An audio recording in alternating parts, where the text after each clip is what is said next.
What is going on, everybody? It is Friday, May the 20th, and that means it's time for my news radar. And let's jump straight into this episode with something that I think is kind of interesting. We've talked on this channel already a couple of times about how I'm not really fully sold on the whole widget panel thing on Windows 11. I don't think there's anything personal on these widgets here. You guys know I live in Knoxville. You're not going to track down my house based on that dot, are you? You're crazy. That's not even the right spot. I'm further north than that. This is a terrible dot. Anyways, the fact that these widgets are here, they're just sort of tucked away on a thing. And because of that, the discovery aspect is a little bit difficult. I tend to never look at these widgets literally ever. And Microsoft appears to know that there is an issue there because they're testing something rather interesting. I already said it was interesting once. I'm saying it again now. And let's look at this article from The Verge. An experimental feature in the latest preview build of Windows 11. So this is being tested, right? Let's take this as it is. It's a test. This is not necessarily going to roll out, but you can see here in this picture, that is a search bar on the actual home screen, on the actual desktop of a Windows 11 device. Obviously, now we have our start menu that has a search there. Well, what about just having a search just persistently always on the screen? Would that be something that would be interesting to you? Now, you may be saying to yourself, great, it's a search bar. What does that have to do with widgets? Well, it's because if you look a little bit closer, they call this thing a lightweight interactive content. And that, my friends, is a widget. Now, does that mean that the rest of the widgets possible in that little tucked away bar are eventually going to be tested in the same way? You could place them on your desktop, move them around. I don't know. Maybe not. Probably not, if I'm being honest with you. But I wish that they would. I wish they would take this a step further. And I know many of you are going to be saying, well, but Shane, they've done this before. We're going back to Vista. And yeah, I agree with you. We would be going back to Vista, but Vista had it right. I use widgets on my Android device, on my Surface Duo. There's a widget on both screens. And if I go over here, there's a bunch of widgets over there. And look, I understand that you may look at that and say, how is having widgets over there on that one panel different from having them tucked away on a panel on your Windows device? And I'll tell you, there's a big difference, because on my Android home screen, I'm constantly swiping between those pages. I never come down here and click that. That is a new action. Whereas here, going between my pages is not a new action. It's something that I already am used to doing. And I know that's a small thing, but it's not a small thing. It's actually a big thing, and that is ease of discovery. So what do you guys think about the idea of having widgets actually just brought onto your desktop itself? Would you use these? What widgets would you like to see? Let me know in the comments. Speaking of Microsoft's Surface Duo, which I just held up on screen, my daily driver, the only phone that I use every single day, it is finally on sale in the UK on the European version of the Microsoft Store. If we pop over to that, you will see that it is discounted by $555 down to $860. That's not too bad of a price. Over here in these United States, we're at $9.99. There are exchange rates and all sorts of things going on, but I understand that apparently the discounts we had over here on Best Buy, in the Microsoft Store, on Amazon, these discounts were not present prior, but apparently now they are here. Maybe we should look at Amazon. There's a European version of Amazon. Let's check there too. Am I crazy, or is Surface Duo 2 just not on Amazon.co.uk? What is happening? Is that a thing that I should have known about? Okay, I see what it is. I searched through Google and was able to find it, but it is currently unavailable. Well, anyways, the link to the Microsoft Store will be in the description. Let me know if you've been waiting on this price drop and you went ahead and grabbed it. I would love to hear from you guys. Next up, I want to talk about something that I'm extremely disappointed about. You guys probably know quite well by now that the earbuds that I generally carry on the regular are my Sony LinkBuds. What I really like about these Sony LinkBuds is the fact, if my camera will focus any second now, I trust you, believe in you, there's this big hole right in the middle of it. And if I hold it right here, I look like a crazy robot person. There's a hole right in the middle of these earbuds, and the purpose of that hole is to literally allow sound to pass through them, so that when they are in your ear, you don't have to have an ambient mode, an ambient noise mode. Microphone picks up the outside noise, amplifies it into your ear. Totally unnecessary. There's a hole in the middle. Sound just comes through naturally. Fantastic ambient mode for someone like me that likes to have music going, but also likes to be able to hear the world around you from time to time when you're at work or something like that. People may need to talk to you.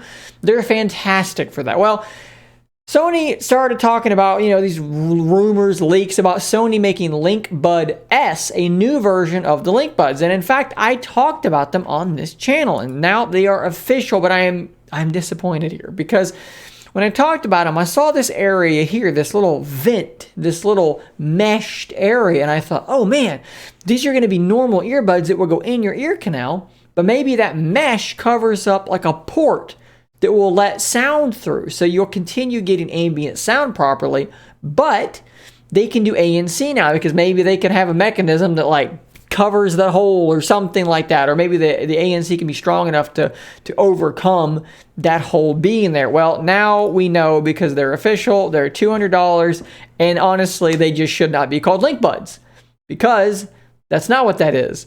That's just where a microphone is. There is absolutely nothing about those earbuds that is in any way related to the original LinkBuds. They're called LinkBuds because you maintain a link to the world around you because there's a hole in them. These are called LinkBuds for apparently some other reason because they don't have that feature at all. I hear that they're apparently very good. They apparently sound nice. Ambient mode is apparently very strong on them. ANC is very strong. I'm hearing positive things about them. I just don't know why they're called LinkBuds because they're not anything similar to the original LinkBuds. Very strange. I mean, look, I would still love to review them. I'm not going to pay $200 out of my own pocket to be able to review them this time around like I did with these. But hey, Sony, if someone is listening to this and you'd like to send me a pair, I'd be more than happy to review them, even though I'm a little bit disappointed that they're not LinkBuds. And let's end things today with some rumors about another upcoming folding phone. If you guys have been following the world of folding phones, you're probably familiar with one in particular called the Xiaomi Mi Mix Fold. This was a device that I was actually quite hyped for because it was one of the first ones to kind of just copy the Z Fold style and to come from a pretty reputable company. I actually have a Xiaomi phone in the house. It's a Xiaomi Mi 9T Pro, and it's a very, very good phone, especially for the time that it came out. It was inexpensive, had great specifications, just a really solid phone. A lot of people don't like the Mi UI because they feel like it looks too much like Apple. I actually kind of like it. It's like its own flavor. It's a bit of Android, it's a bit of Apple. It's different. It's something interesting in the Android world. If you're not familiar with what the Mi Mix Fold looked like, this is what we're talking about. It was a very, very tall phone. It actually took the Z Fold's probably like worst feature, which is that it's very narrow and very tall, and it said, hey, what if it was more narrow and more tall? Let's do that, which was a really weird thing to do. And now we have some early rumors about what the Mi Fold 2 might actually look like. So the first one here coming from Ice Universe on Twitter, Xiaomi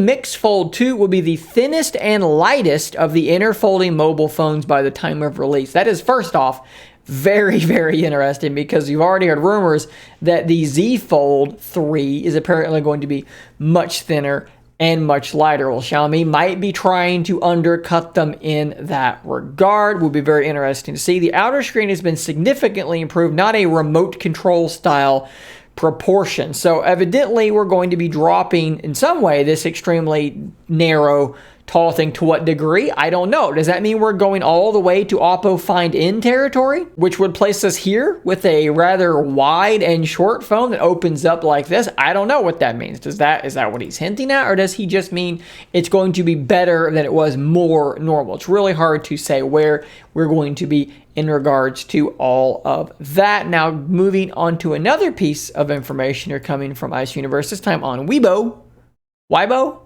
Who knows? He posted there on that particular website, Xiaomi 12 Ultra and Mix Fold 2, both proper, no, Snapdragon 8 Gen 1 Plus, can rest assured. So he is stating here that this device, the Mix Fold 2, is not just going to be running the Snapdragon 8 Gen 1, but in fact the Plus variant, which is going to make it right there on the tippity top of the heap when it comes to overall performance. Now, when the Mi Mix Fold initially launched, it launched at what would be about $1,500 US, which already made it quite a bit cheaper than what the Fold was at that point. We're going to get another drop in price. It's going to be very interesting to see because the specs on the original were very, very good. The camera didn't perform incredibly well, but it had a 108 megapixel sensor, 8 megapixel telephoto / macro, a 13 megapixel ultra wide. I believe strangely it was 90 hertz on the outer, but 60 hertz on the inner. That'll probably get addressed. This thing though was a pretty solid device with a very different look and feel because of that operating system and that skin. I am personally very excited to see what Xiaomi's second attempt at this looks like, and if it truly is top of the line specs, thinnest and lightest and shorter and wider, you know, those are all things I'm going to like. Let me know what you think about this in the comments down below. Guys, that's all the news I do have for you today. Don't forget to hit that subscribe button, and an extra big thanks to all of my YouTube members, which you should see scrolling across the screen right now. Several new names on there at the end, which I am extremely happy to see. Thank you so much for hitting that join button, guys. I'll see you on the next one, and until next time, stay nerdy, my friends.